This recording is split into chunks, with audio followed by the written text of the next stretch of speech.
ગાંધીધામ મહાનગરપાલિકાની ચૂંટણીમાં ward number 1માં Shrimati બિંદુ કુમારી યાદવ દ્વારા ઉમેદવારી પત્રક નોંધાવવામાં આવ્યું અને કોંગ્રેસની પેનલ વોર્ડ નંબર 1માં વિજયી થશે તેવો આશાવાદ પણ તેમણે વ્યક્ત કર્યો. ગાંધીધામ મહાનગરપાલિકાની ચૂંટણીમાં આજે ઉમેદવારી પત્રક નોંધાવવાના અંતિમ દિવસે વોર્ડ નંબર 1માં કોંગ્રેસના ઉમેદવાર શ્રીમતી બિંદુ કુમારી યાદવ અને તેમના સહયોગી ઉમેદવારો દ્વારા વાતે ગાતે ઉમેદવારી પત્રક નોંધાવવામાં આવ્યું હતું. આમતક ટીવી સાથેની વાતચીતમાં માહિતી આપતા બિંદુ યાદવે જણાવ્યું હતું કે વોર્ડ નંબર 1માં કોંગ્રેસની પેનલનો જ્વલંત વિજય થશે અને જે કંઈ વિકાસના કામો બાકી છે તે પરિપૂર્ણ કરવામાં આવશે તેવો પણ આશાવાદ વ્યક્ત કર્યો. અને હવે જોઈએ તેમની મુલાકાત આમતક ટીવી ન્યૂઝ સાથે.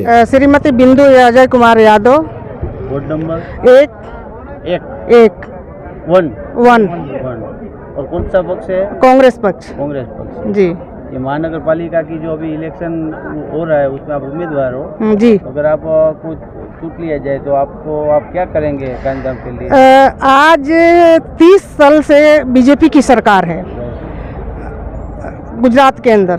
30 साल में विकास के नाम पे उन्होंने विनाश किया है.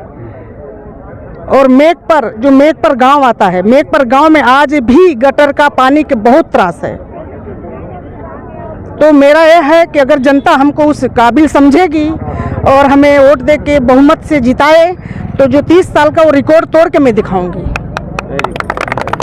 और देखिए ये स्थानिक इलेक्शन है, ये कोई विधानसभा लोकसभा का चुनाव नहीं है.